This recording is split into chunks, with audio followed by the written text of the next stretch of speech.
The Ulster Democratic Party was a small loyalist political party in Northern Ireland. It was established in June 1981 as the Ulster Loyalist Democratic Party by the Ulster Defence Association to replace the new Ulster Political Research Group.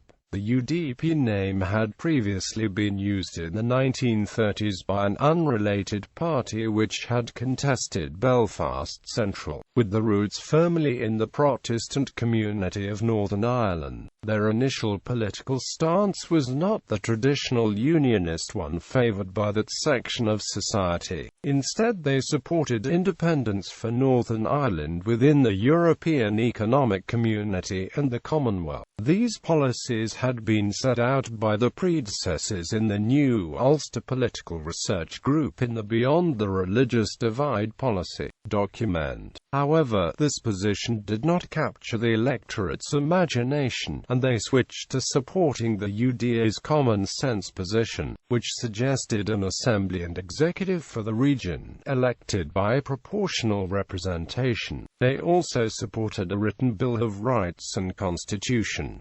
In the early years, the party's electoral support was limited. The first foray into electoral politics was deeply disappointing, with the party leader John McMichael polling only 576 votes in the 1982 Belfast South by-election. The party's two candidates in the Assembly elections in North Belfast similarly failed to make an impact. It was not until 1989 that the party made its electoral breakthrough when Ken Kerr won a seat in the Waterside area to Derry City Council. Although he lost the seat in 1993, the party, which had dropped the Loyalist part of their name in late 1989, won a seat in Lisburn held by Gary McMichael, the son of the former leader who had been assassinated in 1987.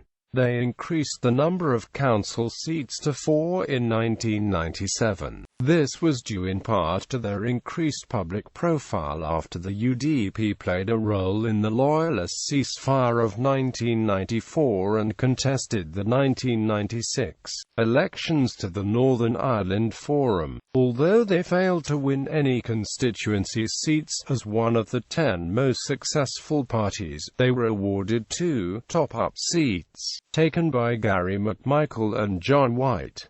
This entitled the party a place in the all-party talks that led to the 1998 Belfast Agreement. In January 1998, the UDP voluntarily withdrew from the peace talks before they were expelled in response to a number of murders committed by the Ulster Freedom Fighters, a cover name for the UDA. The party officially supported devolution for Northern Ireland and the creation of an assembly, but in this they were at odds with the UDA and much of the party's membership, leading to a split in the party.